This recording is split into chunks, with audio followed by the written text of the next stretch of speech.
The 80s. The Thatcher-led Tory government rejected the welfare state, nationalisation and the regulation of finance, and embraced free market monetarism, privatising key industries, introducing anti-union laws and centralising power.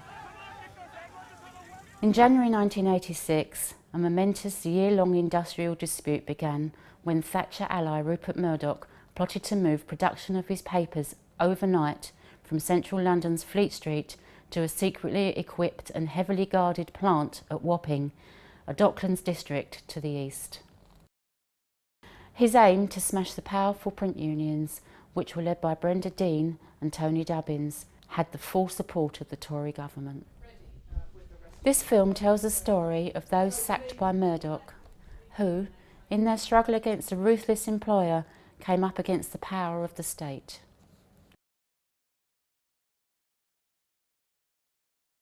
I was 17, so 1967, I was an apprentice. It's a hot metal comp then. It's a trade that hadn't really altered much since Gutenberg. It was 500 years. It was the same, very craft-based, and you were made to be proud of that craft, you know, the history of it. Set up on the case, you know, you had like the uppercase and the lower cases where the term comes from. My job role by then was copy taking, which is where you sit with a headset on and you take the copy from journalists direct. And it could be you're doing a piece about opera 1 minute and then you're taking some copy from Iraq, you know, on the front line. Just coming to Apex, of just get that paper to bed at night was a whole different culture, you know.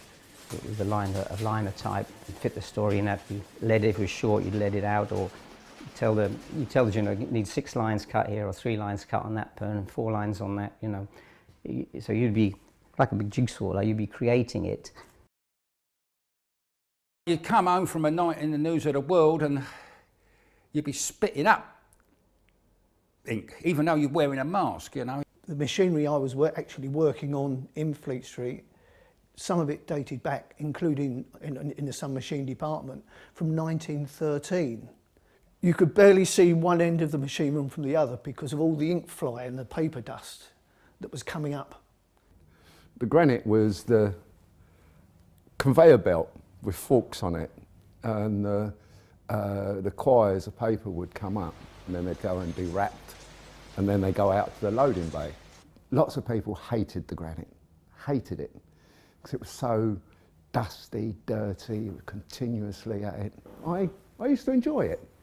On a 32-page paper, I estimated we made something up like 90 odd pages per night in changes.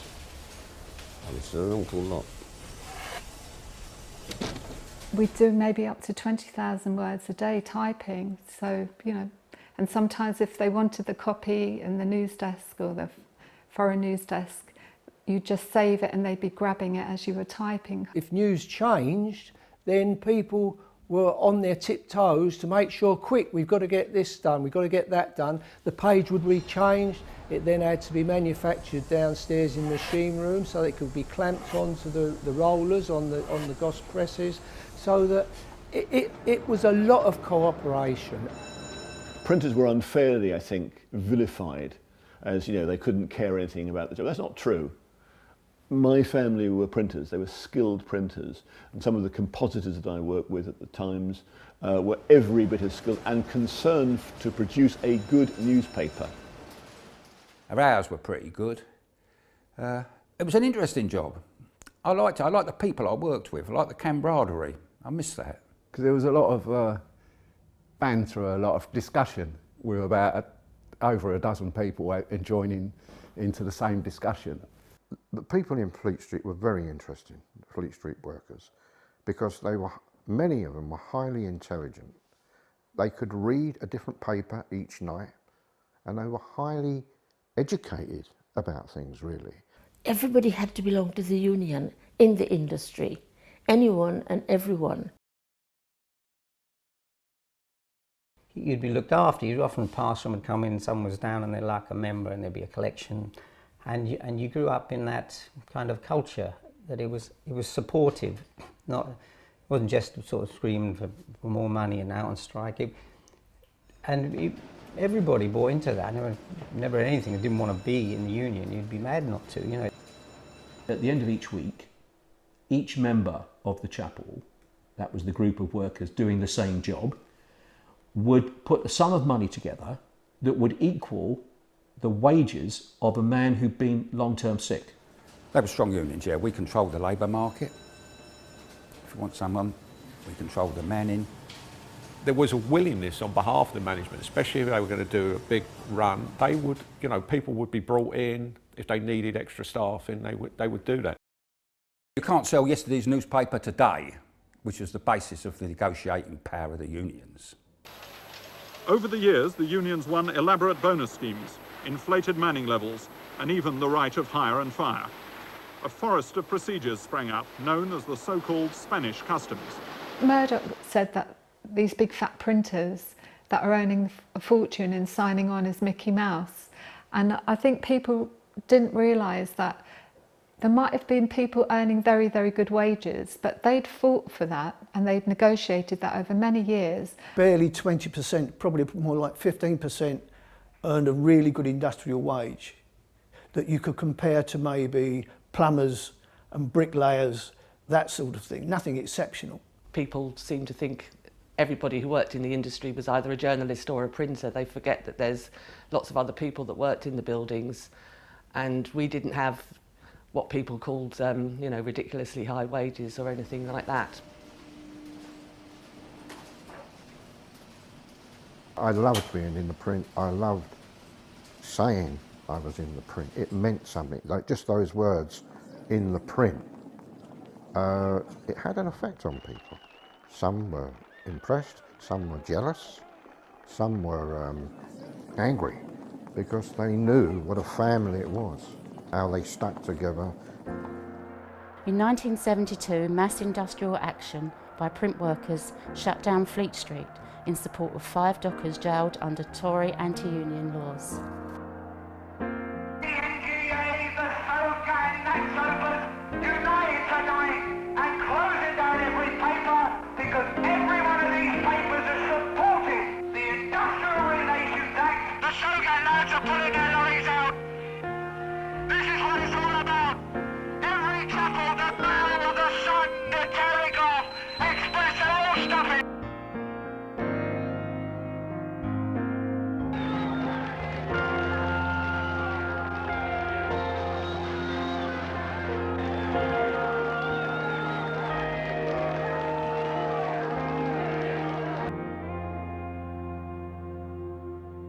The question of supporting other workers was always a sort of paramount thing in Fleet Street. That sense of solidarity that Fleet Street workers had among themselves extended beyond that, you know, extended to their class in general.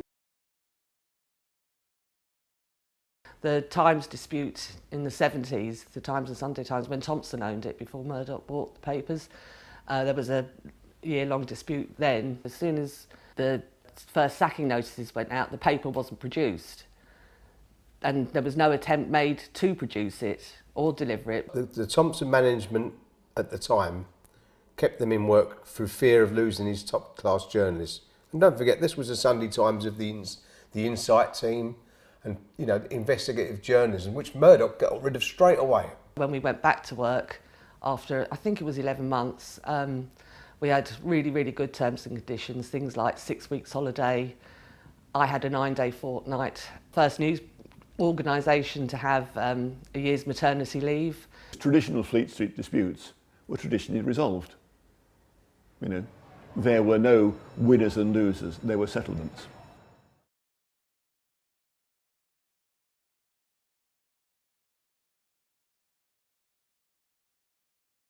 I think the important thing is that there'd be plenty of newspapers with plenty of different people controlling them, so that there's a variety of viewpoint, that there's a choice. It's not a perfect system, obviously. The peculiar circumstances of Fleet Street meant that there was nearly always a rich investor wanting to come in and buy a newspaper because it gave them political and social prestige and, who knows, some degree of power, you know, breakfast with the Prime Minister, etc. He inherited newspapers from his father, who passed away in the early 50s. He expanded, he got into TV, which was a new medium then, late 50s. First national newspaper in Australia, The Australian. So even in his 20s, he was constantly looking to expand. But to expand, you need finance. So he's got that wheeler-dealer instinct, as we well know.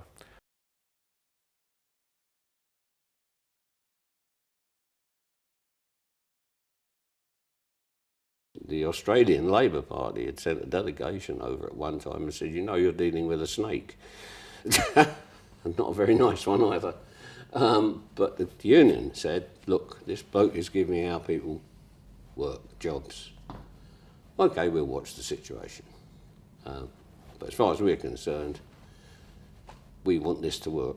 We was under instructions from our union to do everything we could to make the sun go. It was a Labour supporting paper, but Murdoch always gravitates towards power, and therefore, as soon as it became clear that the Tories were going to win power, he was behind the Tories. Mrs Thatcher was a member of that Conservative government which was defeated in the mid-70s by a miners' strike.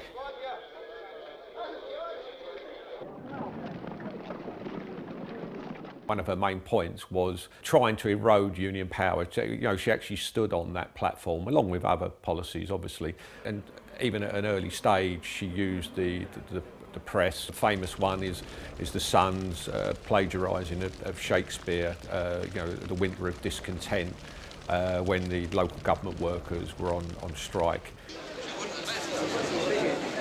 Could you, little 40-pounder, answer that question? I'd like to say to you that there are negotiations going on. Shut the negotiations, answer the question. Don't be a politician.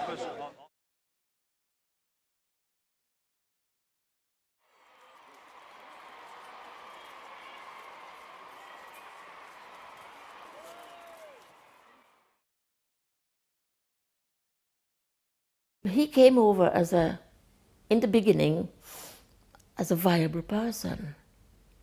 You know, we were really molded into believing that he was a good man and he was doing everything good for the industry, and we were going to be in a better place and financially better off.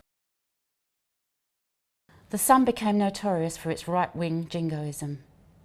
In May 1982, the Argentine cruiser, the General Belgrano, was sunk on Thatcher's orders with a loss of 323 lives. I remember it was the Belgrano incident with the headline of "Gotcha," and I think I was on the granite that night, and all I saw was "Gotcha, gotcha," thousands and thousands of times of seeing the word "Gotcha."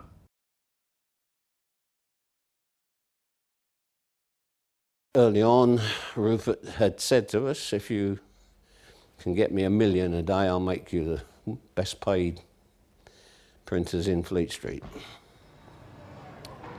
Which he did at that time.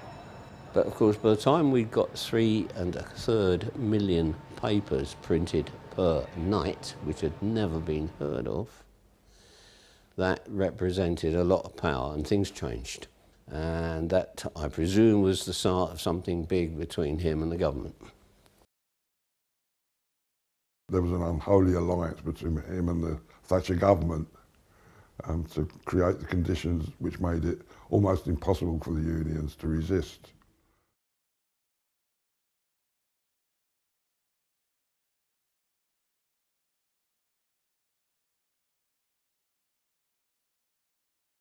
As an Australian citizen, he wasn't allowed to have such wide ownership, so he changed his nationality, became an American citizen, started expanding in the media over there and getting into TV, film, etc. And he needed money to do that. You could argue that Murdoch became, if you like, a symbol for the global power of floating capital moving around the world. Murdoch wanted the political support of a Conservative government, and she wanted a leading employer who would engage in the battle against the trade union movement.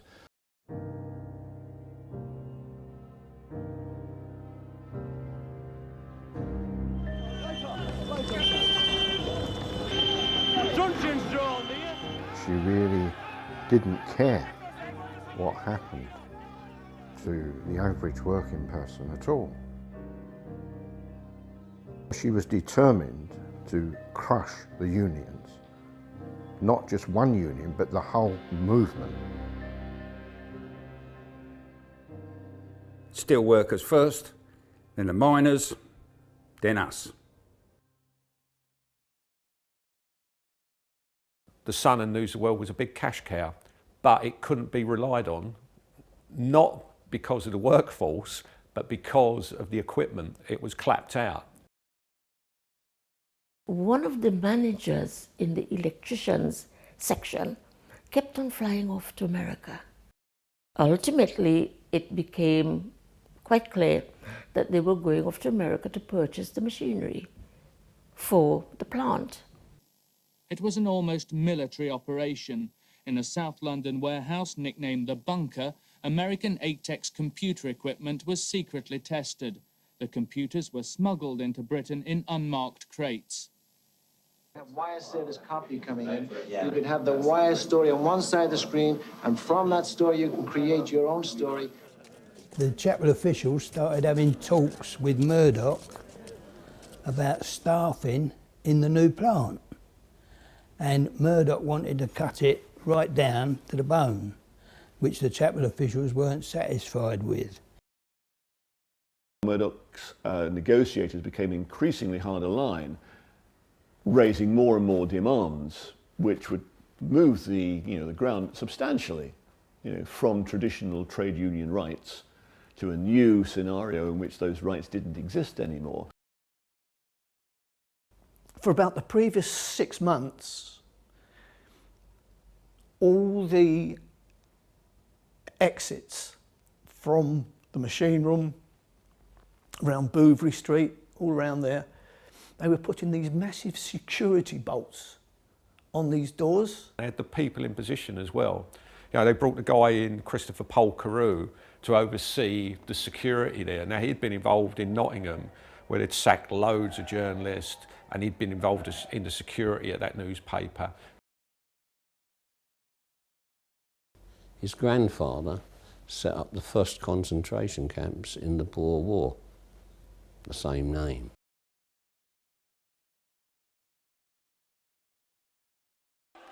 Right-wing electricians leader Eric Hammond advocated so-called new realism in the trade union movement, opposing TUC policy by developing no strike agreements with employers and crossing picket lines. This is an official picket line. There's full-time officials on here as well, and they should know bloody better. All you think about is yourself. Now, we're thinking about the people who are employed on this 2,000 side. jobs so on there. We want to go through. And go through he did. As he said much later, the EETPU reaches parts other unions cannot reach. Murdoch must have decided that I'm not going to have it. I'm going to get another staff. So he then started secretly taking on staff from the electricians union. Hammond was the secretary, who we described as a right scab. He was organising men to come up in coaches from Southampton and Portsmouth area to man the plant at Wapping.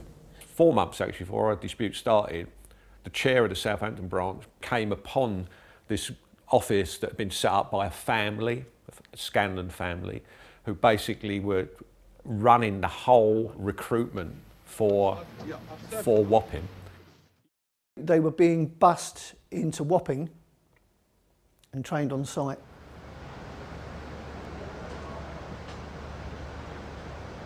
Unemployment, as much as the anti-union laws, was a major weapon in Murdoch's armour, in my opinion. Some workers were ready to go and take our places.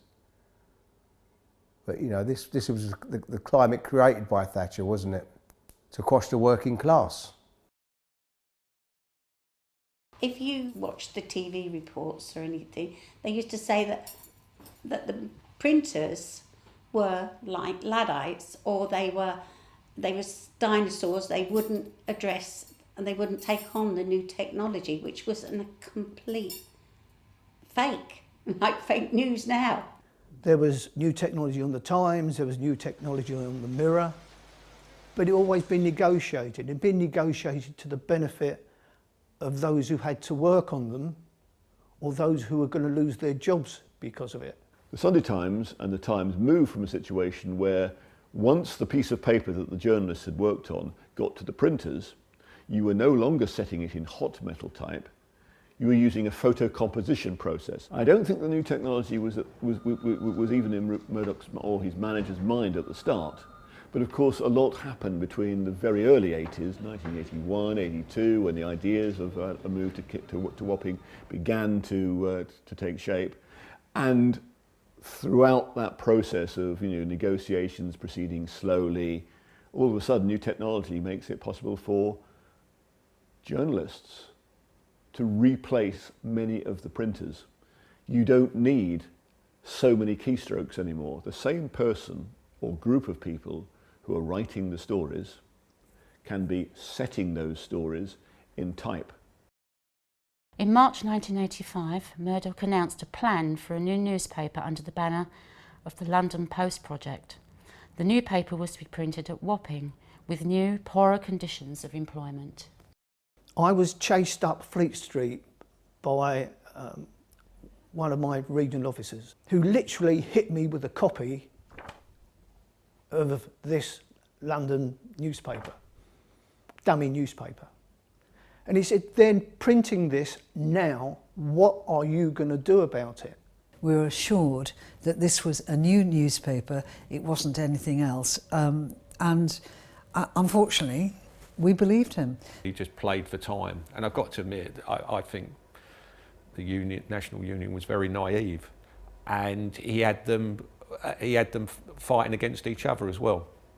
He had, Sogate openly announced on Channel 4 News, they openly announced that they would be willing to go into Wapping even if it's without the NGA. And that must have been an absolute joy for Murdoch to hear that the unions were actually fighting each other for what turned out to be non-existent jobs. In November 1985, News International delivered an ultimatum. The proposals they put up negated all our agreements that we had, virtually abolished the closed shop, rewrote the rule book. You had to be employed by the company for 2 years before you could stand to be NM or FOC.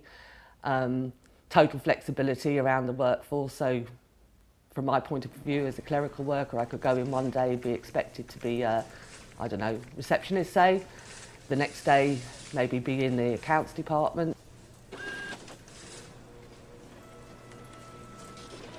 Manager's right to manage, total flexibility, no chapel structure, no recognition of the National Union. The agreement they put on the table, they knew we could never accept. On behalf of their members, what do trade unions do?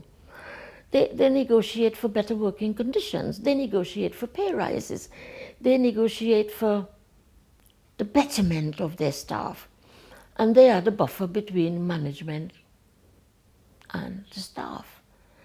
And Murdoch just didn't want that. He wanted to be able, I am, I say, you do. That's what Murdoch was.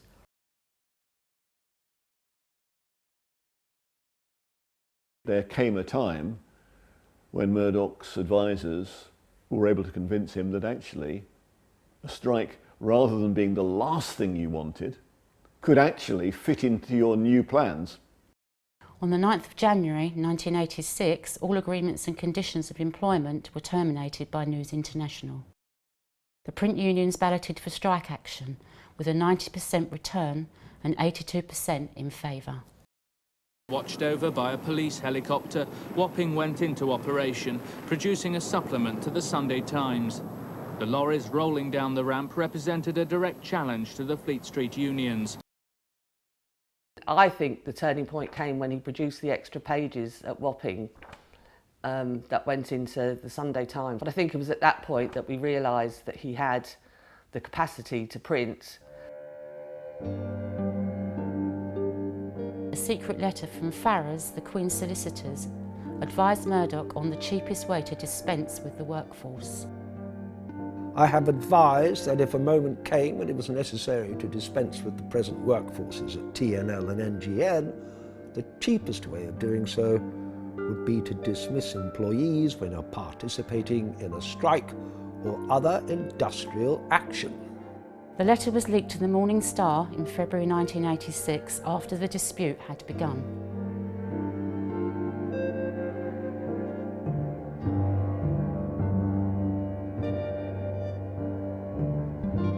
Sack them on the Friday night and the Saturday, and you get hold of the two staffs in the one go.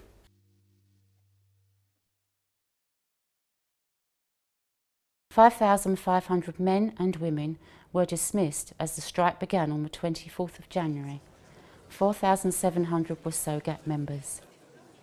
I went on holiday at 12 o'clock on the Friday. I'd finished my stint, and I heard on the news I think it was Friday night, that I'd got the sack. We'd all got the sack, I saw it on the television. I've been to a meeting where Brenda Dean had said, OK, the strike's on. By the time I got back, the police were already outside our building. This wasn't at Wapping, this is at Sunnyside. Barriers were going up and people were being handed letters already saying the industrial action you have taken part in today, etc., etc. You have shown that you are not willing to perform your contract of employment. In these circumstances, we accept this repudiation by you of your contract of employment and hereby dismiss you with immediate effect. People were just sitting at their desks, nothing was arriving, but we heard through the telesales, who were still taking the copies, selling advertising space, that they were just literally being put in a cab and sent over to Wapping by taxi. When we came in the building in the evening, they said, well, just, no, you're not having a meeting or anything, you're sacked. So we'd all been sacked, we don't just come in, oh, what's this about? So we cleared our lockers, and that happened to everybody. There were hundreds on holiday, presumably, through that. They were sacked, everyone got sacked. So, although I've got a badge that says Wapping strike, it wasn't a strike, it was a lockout. The NUJ did try to persuade their members to come out. I remember Harry Conroy was the General Secretary, and to no avail. Lots of journalists went into Wapping. There was only 5 or 6 that came out at first. I know others left later on, but initially they did go in because they got promised, I think it was a swimming pool. And we were going to be given an increase in salary of £2,000, which in 1986 was quite a significant amount. We were going to be given free healthcare through Bupa. Charlie Gorbals Wilson held up, that's if you stay, that's if you go, a P45. I happened to be on sick leave when this happened, so as long as I got my sickness certificates in, they couldn't sack me. But there was a gap, 24-hour gap, and I got a handwritten letter delivered at home telling me I was now sacked. We went into that dispute with the General Secretary, Harry Conroy, if you like, traditional industrial trade unionist by outlook. For him, it was important that the NUJ should show itself to be a proper, traditional trade union, support the printers. He found that large numbers of his members had voted the other way. To this day, I still think if the journalists had chosen not to go, I think that it would have been incredibly difficult for those papers to be produced. They certainly hadn't trained up journalists in the same way they'd trained up electricians to run the presses.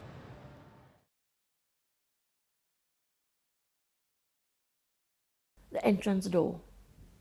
And I don't know if anyone told you this before, but it was sorted all the way around, both sides, top and bottom. And we couldn't get in. So, by which time, on that Monday morning, there was a pile of people standing in front, picketing, so to speak. We come to the front of the building, and someone came over to me and says, "Are you going to cross the picket line?" I said, "What do you mean, are you going to cross the picket line?" "Well, we're fighting for our jobs. Are you going to go and run the switchboard and go myself and all my staff were on the opposite side of the road now. And I had a little meeting with them. Are you going to cross the picket line, girls? And in unison, we agreed, none of us are going to cross the picket line. 820 clerical members were involved in the dispute, 47% of them women. There's us, and we've got our union, and you hope the wider union movement, whereas Murdoch had the government and the legislation that they put in place, and he had the police, and he had the rest of the media. When Mr. Murdoch started printing his papers at Wapping the very next day, the plant's true capacity was revealed. The pickets realised he didn't need them or his old Fleet Street plants anymore. The Friday night was the only lost publication. The Times didn't come out on the Saturday, nor did the Sun. On the Saturday night for the Sunday Times and the News of the World published, albeit, again, it was a propaganda coup. There was no way it got around the country, but there was enough to put us on the back foot and realised it was a different ball game. 2 days previous to that, the police had set up permanent barriers in around the Wapping print plant so they could get their newspapers in and out. Murdoch had already bought 1,000 delivery lorries to bypass the railways and wholesale companies where Sogat had 100% membership. There was no distribution from the official distributors because they was taking secondary action to support us. So that was Murdoch's plan B, if you like. The concrete ramps that the lorries went up, they all had electrification in them, so that if it did snow, the lorries wouldn't get stuck as they go up into the warehouse to pick the papers up.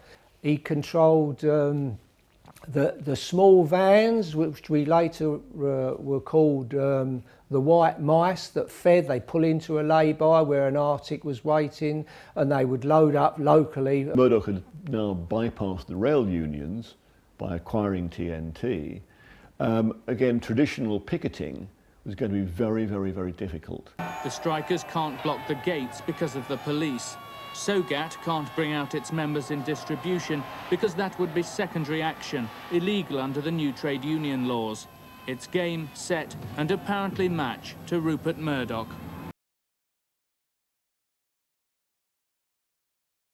Wapping was going to be lost or won on the street. And so we had to be on the street. We were only allowed 6 people down on the gate. Most people were bussed in. Very few people walked in. And you'd gone from what was an office building into what, I mean, it became known as Fortress Wapping, and that's what it was. You know, it was fenced off, razor wire behind it. There was a gate, but from the gate to the main building was a long distance.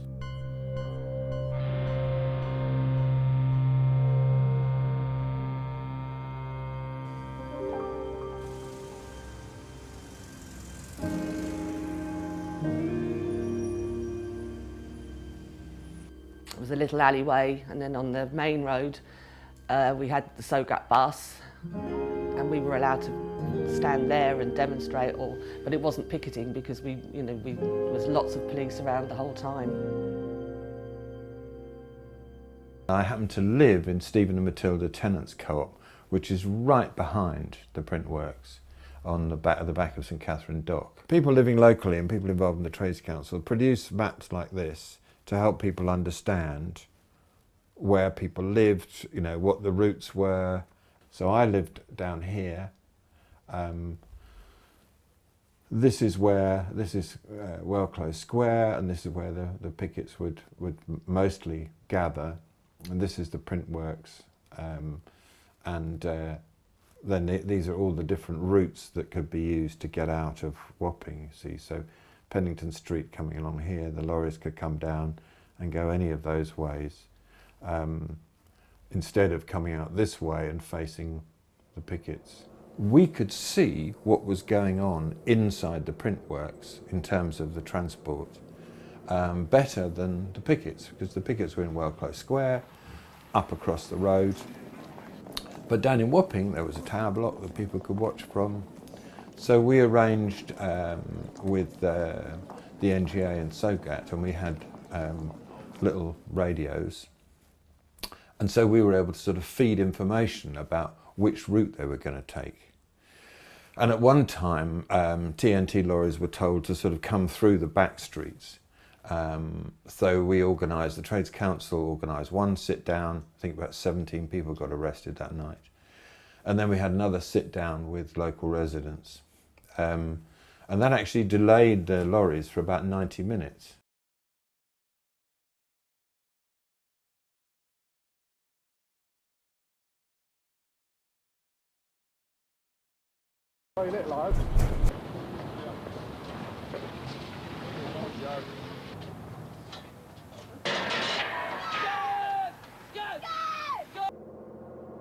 We understand that loud music was played, so that as they came into Wapping, they would not hear people perhaps shouting out that they were scabbing. What a way to go to work, land on your stomach, hiding, behind a grill, bust in.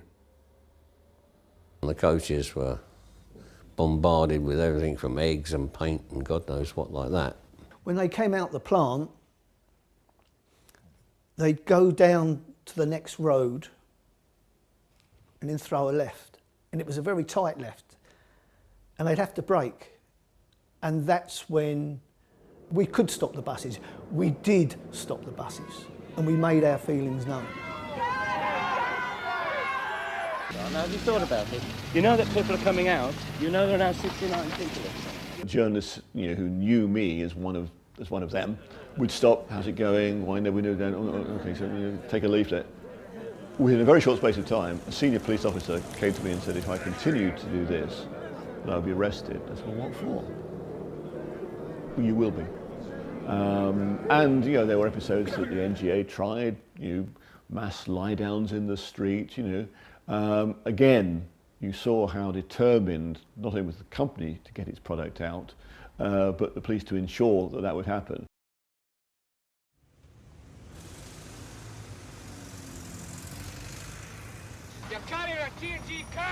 The distribution lorries, they were driven, a lot of those were driven by Transport and General Workers Union members.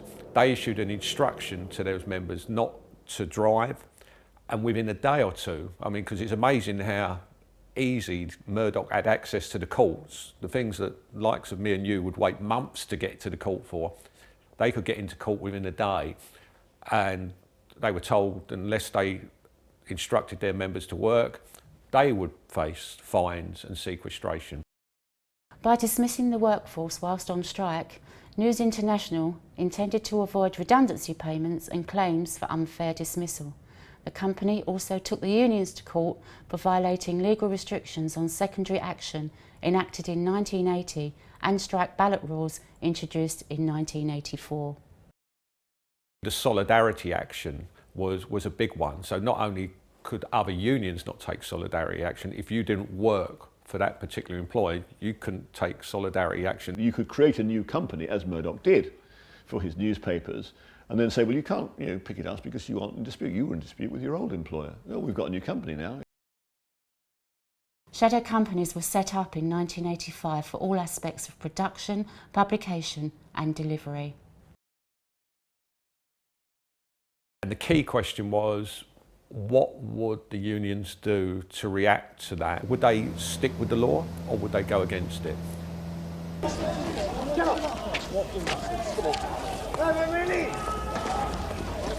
What we have seen in this country is the emergence of an organised revolutionary minority who are prepared to exploit industrial disputes, but whose real aim is the breakdown of law and order and the destruction of democratic parliamentary government.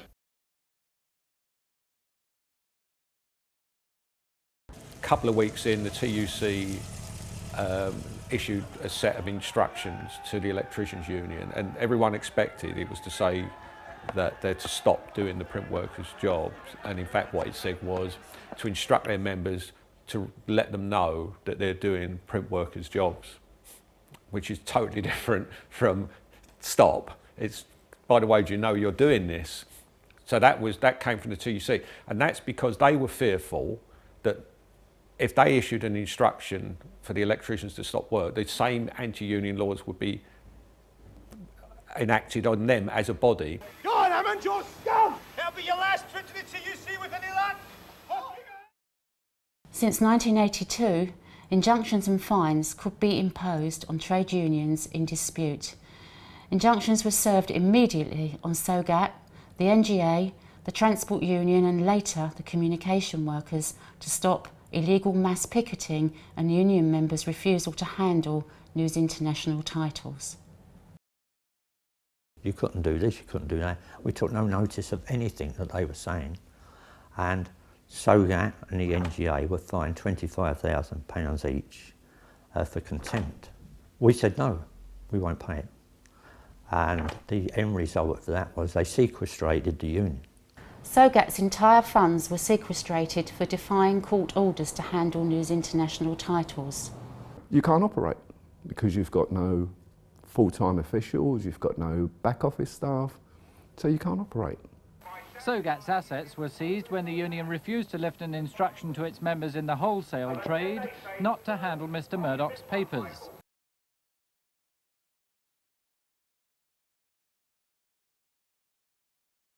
In May, the SOGAT NEC decided to purge its contempt of court.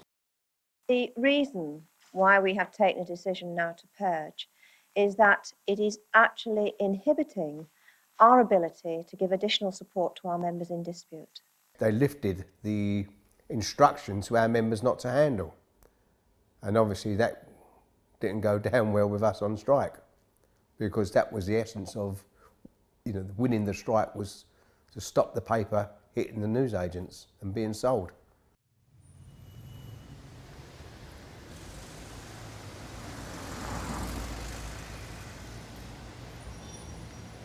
Picketing took place at Wapping and also at Kinning Park in Glasgow, where a new plant was secretly developed. Staffed by electricians, the News of the World was printed there in January. A printers' march for jobs began from Kinning Park in April. We're marching from Glasgow to get our jobs back, and it's no, they never. No, they never, no more. Will I buy Murdoch's papers? No, never, no more. If there's more of us than there were coppers, we could have as many pickets as we wanted. If the coppers were more than us, we could have no pickets. That's what it come down to. When you talk to them when they were on the picket line, they were hate-filled. In the main, they'd bought the Thatcher line completely, the them and us, continuation of the enemy within.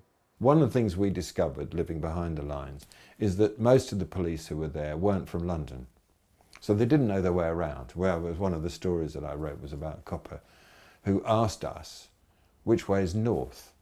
And we said, well, you're by the River Thames, can't you work it out from there? And he didn't even know that he was by a dock entrance, and a few yards from where he was standing was the River Thames. They were all getting, lots of overtime, and they used to wave their money at us, and they used to always have copies of the Sun or the Sunday Times, whatever, depending what night it was. They would have them all displayed in their vans and everything like that. The police presence was quite incredible, really. Some said there was sold army coming, I don't know, but a lot didn't have numbers on and that.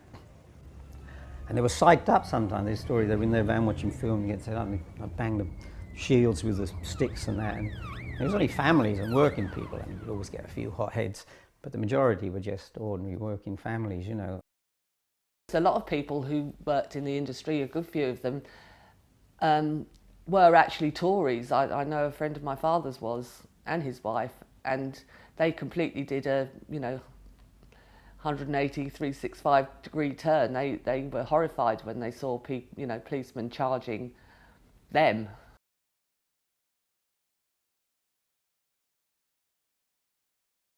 As time progressed, we found out where the pick-up points were. We used to try and disrupt the pick-up points, because if people then didn't get on the coach, they've got to try and get to work themselves. They might not fancy walking through a picket line. So that's what you start doing. You start trying to disrupt the day-to-day flow of their operation. We managed to get the phone numbers for the copy takers that were in Wapping, and we had a whole bank of people that would phone up and read out of, well, whatever paper we could find, really. The Morning Star, Socialist Worker. The lorry was asked to stop, and it stopped, and the driver got out, turned everything off, and the newspaper reels fell off the lorry and went down Wapping Lane.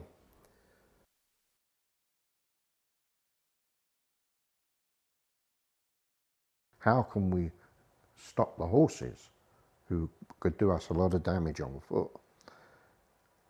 One old timer, war veteran, he said, what we need is lion's piss. So everyone stopped dead at that. Lion's piss?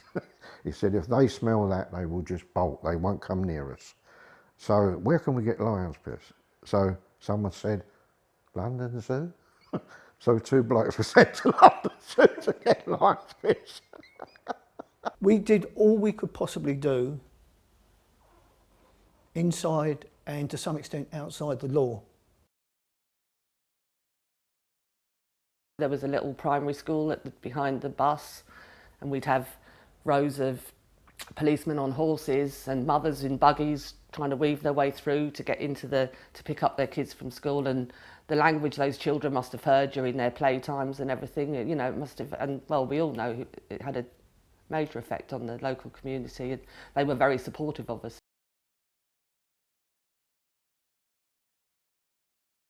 As the sort of Wednesday and the Saturday mass demonstrations began to happen, they started cordoning things off.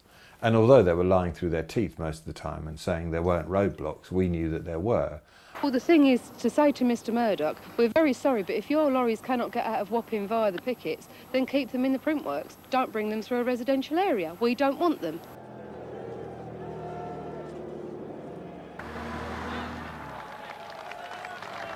Wapping streets belong to Wapping people. Why can't you instruct all these people to stand around and allow us to go down there in safety? My son goes to that school over there. Every day for the last 4 weeks we have suffered insults at the hands of some of your officers. Been told to bog off. He's been told he'd be arrested along with me for making a protest. A woman's husband is missing for 3 nights because he's in Old Street Nick. And you call that serving our best interests? Well, I say you're not on. We want to go down there with our children and deliver our letter. In that period, none of us had any money whatsoever. We were told that we sacked ourselves, so we couldn't get any benefits from the DSS or whatever they were called at the time. I nearly lost my house 3 times. The mortgagers wanted to call in the mortgage.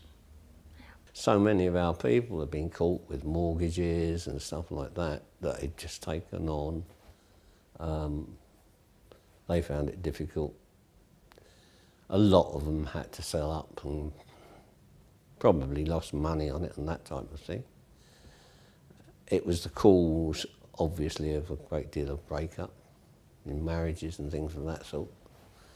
And yeah, there were a lot of people who, because of their circumstances, they were living near the edge. This just tipped them over the edge. The clerical set up what was called the ops room, or the operations room, over at Caxton House, which was our branch office. We set up this whole thing of telephone number contacts, etc., and being in contact with all the different picket lines. We organised all of the food runs. The strikers were sustained by the solidarity of thousands of people in the UK and abroad. A campaign to boycott Murdoch's newspapers won widespread support.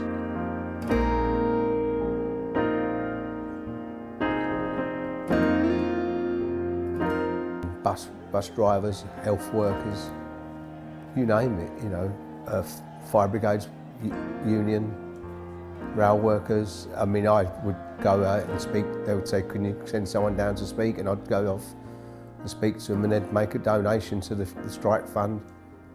And I wasn't on my own. There was hundreds of people like me who'd go around and do this thing.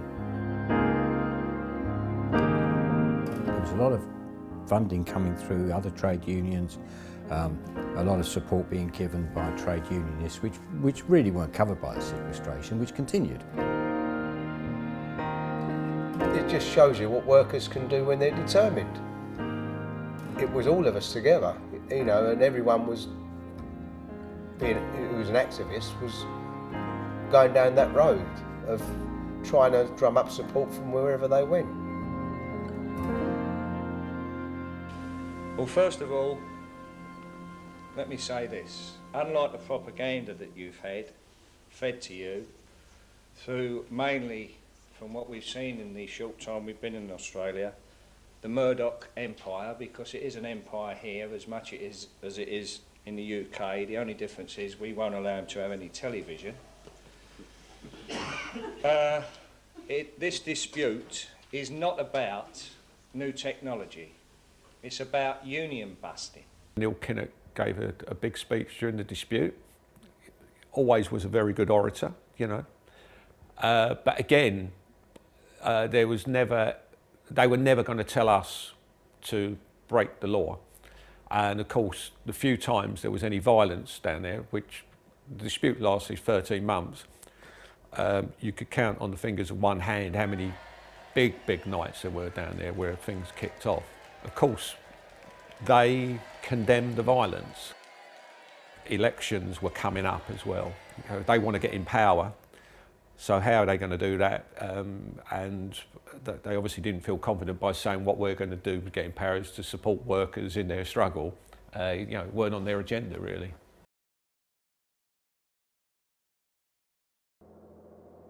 We picketed there, you know, 24/7, not always with great numbers, but there was always somebody there. So there'd be, in my chapel we had quite a lot of young people, and they'd be there in the daytime, I was there in the daytime.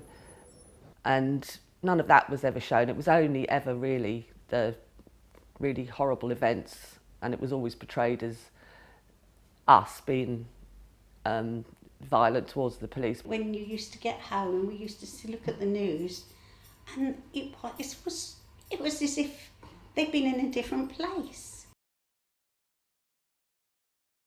There was some galvanised on the floor, just laying around, you know, sheeting galvanised. They went and there was a pile of stuff on the galvanised, you know, like that looked like metal. You wouldn't know what it was. You would think someone doing a building work was putting his material. And then a little further down, you know those pointy thing at the top of the rail? Well, I wouldn't have known that they would come off. And the policemen were unscrewing it, right? And some of those pointy things were on that sheet of galvanised. This was on Saturday night. On the television the next day, on the news, spread out on the table were these items. And the police was saying that we, the pickets, attacked them with these things. Today, the police put on show the missiles which they say were thrown at them. Obviously, it's in the other newspapers' owners' interest for us to lose, because the knock-on effect would follow through to because once one section of your union is destroyed, it's just going to follow straight, and that's exactly what happened. We had the Express in the summer, I think, of the dispute. They lost 2,000 people and negotiated a bad deal, I believe, for themselves. So. It's not rocket science, is it? Of course they wanted to portray us in a bad light because it had suited them as well. In fact, Murdoch just did their job for them. We knew we couldn't get to everyone, but you know, we still went to street markets and we still went anywhere we could to try and get the word out. Sacked workers from The Sun and The Times produced the Wapping Post to publicise the dispute and to seek support. We had our own publicity, but initially it was very flowery, for want of a better phrase. First leaflet that came out had a picture of a young girl with a teddy bear, Rupert Murdoch sacked my dad type of thing. As we became more hardened, so did our publicity.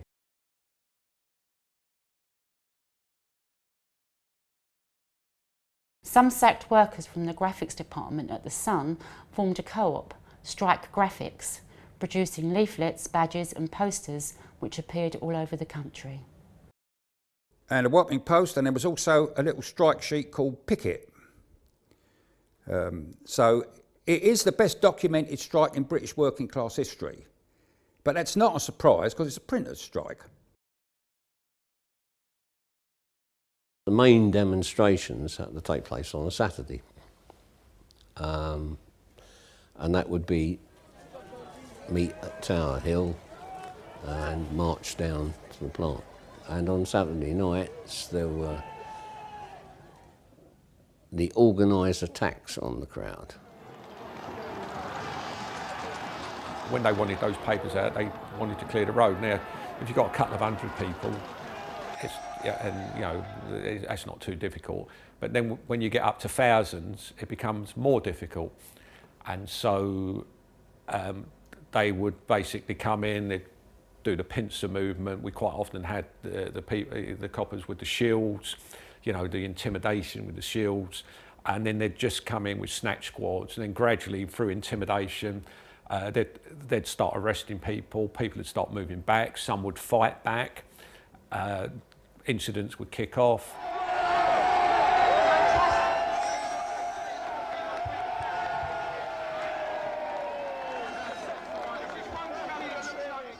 It was frightening. I mean, like we're being attacked by the police.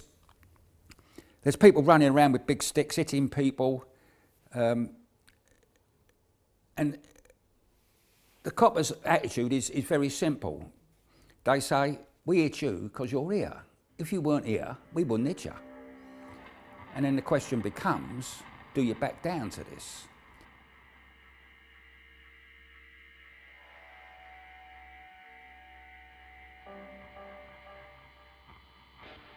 And this is quite indicative of the dispute. The dispute started over jobs.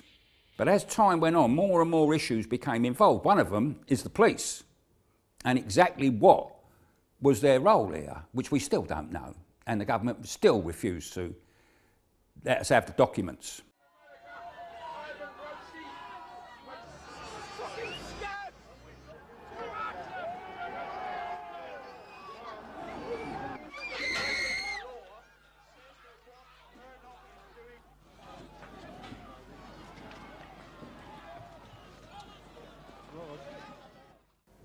Six months in, although things are going well for them, the last thing they want is a never-ending picket.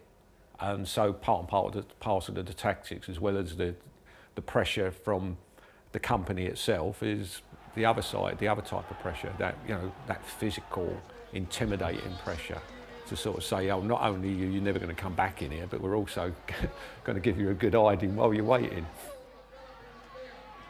Some people came rushing into the pub, and they must have known the pub because they rushed in and they went to the back, which is where I think the loos were, and they were followed by police in riot gear who were doing this with their truncheons as they walked through the pub. So some perfectly innocent people, including local residents, got hit by police who were chasing people they wanted to arrest.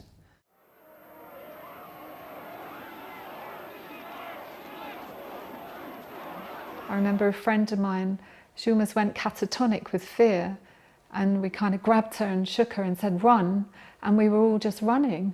I see the baton. It's not the normal size truncheon, it's the long batons that the horseback carry. I see the baton go up in the air, in slow motion. I see it hit this woman. She hadn't done a thing but stand there looking lost and worried. That's all she'd done. And for that, someone rode up to her and smacked her in the head with a truncheon. A police on horseback. They came amongst us picketers, went down the road and drew in my stuff. The horse, I'm telling you, the horse was running, and the police took his foot out of the stirrup and kicked her right there. And I saw that with my own eye. 2 horses went that way, and 2 horses went that way, and 2 horses in the middle drove straight over these 2 men. Just drove over them, a room. No one came out to see if they were injured or anything. You know, the police didn't no police came up to see if they were all right. No, they just left them there, you know. And of course they were picked up by ambulance. Ordinary working people, how you can suddenly find yourself on the other side of the law and the establishment. Up to 1,800 police were deployed at the plant. 1,435 people were arrested. 4 were jailed. We had solicitors who were saying, oh, just accept a caution, and that meant you couldn't go down to Wapping.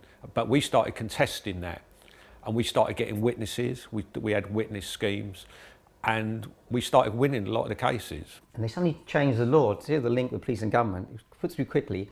It was criminal damage with intent to endanger life, right? They changed, and suddenly that was 10 years. In October, an offer of individual compensation but no reinstatement or union recognition was rejected overwhelmingly by all the unions involved. Well, it doesn't offer us what we came out for. It doesn't offer any union recognition or jobs in Wapping, and that's the purpose of striking in the first place. Picket leader and SOGAT executive member Mike Hicks was convicted of ABH against the police in December. He was a wonderful orator, it turned out. He could talk and convey what the dispute was about. They said I had pushed a megaphone into the face of a police officer, which I'd never done. And when we had the trial, they just simply lied, the police. On the 10th of January 1987, a 19-year-old Wapping resident, Michael Delaney, was killed by a TNT lorry.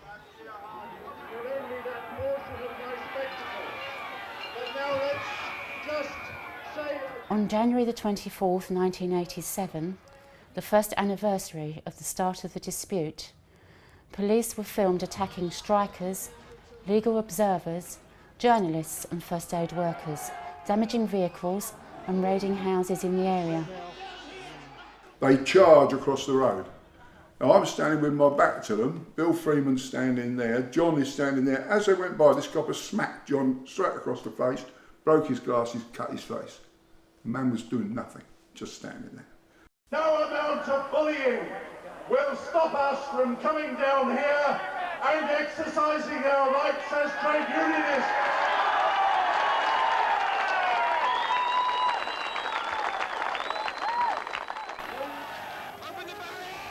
Despite 440 complaints being brought against over 100 officers, none were prosecuted.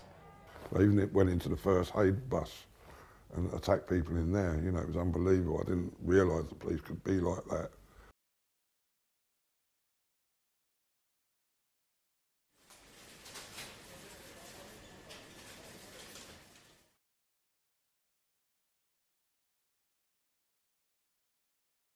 Considering what went on, what we had against us, we did remarkably well, but we lost. In the end, it's the police who have the batons, and it's the government that has the lawyers, and it's the army that has the guns. We don't. All we have is the ability not to go to work. And look at those people who were bussed into Wapping. What happened to them? Eric Hammond, naive fool that he was, he thought he would have recognition forever. No. He was derecognised just like the rest of us. I understand Murdoch wasn't returning his calls in the end once he got what he wanted off of him. The NUJ was itself derecognised. He promised them a swimming pool. I said that will never happen. It didn't. There was no chapel structure. I understand that they worked whatever shift at a minute's notice. Their whole organisation of terms and conditions have been eroded. And when they took up these positions, that was the price they paid for crossing the picket line, plus the personal disdain and the blemish to their character, which will never go.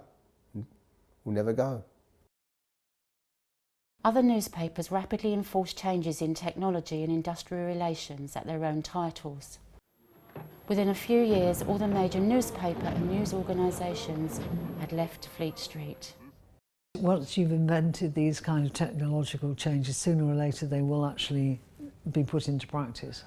What wasn't anticipated and couldn't have been was the way that was used to destroy the trade union movement. Derecognition came, lowering of terms and conditions. Agreements were lost, national agreements were lost. As a result of that, they tasted blood. None of the sacked workers were ever reinstated, and the company still refuses to recognise the union. Give him a clear picture. Oi, leave him alone, what's he done? He ain't done anything!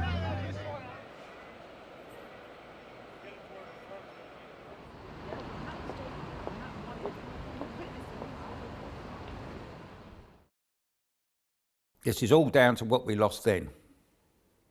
It's affected everybody's life, whether they realise that or not.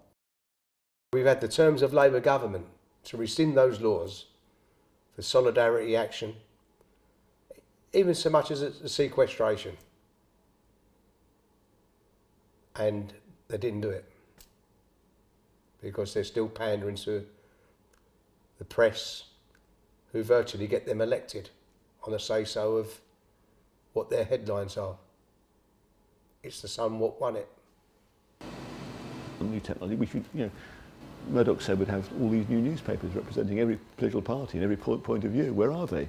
Well, actually, one of the reasons is that people like Murdoch have been very, very careful to hang on to the economic advantage which they have, which make it difficult to launch your new newspaper, whatever its point of view.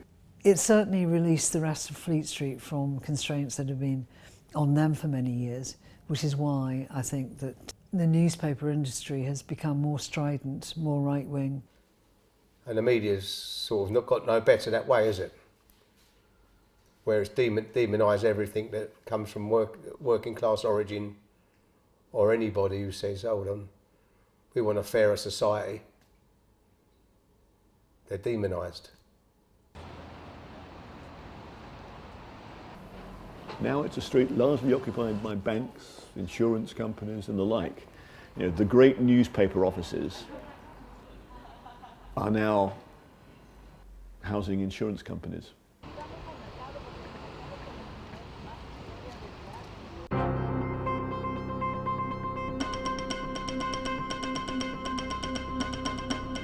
Rupert Murdoch controls a lot of people, controls the media in so many different ways, and has caused a lot of damage, to unions, to working class people, to try and change that kind of power, that collective power, by splitting people, dividing people. I think it's disgraceful that he has control over so much media in so many parts of the world.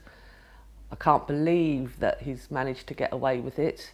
People's lives are being crushed and affected, but he wasn't even in the country.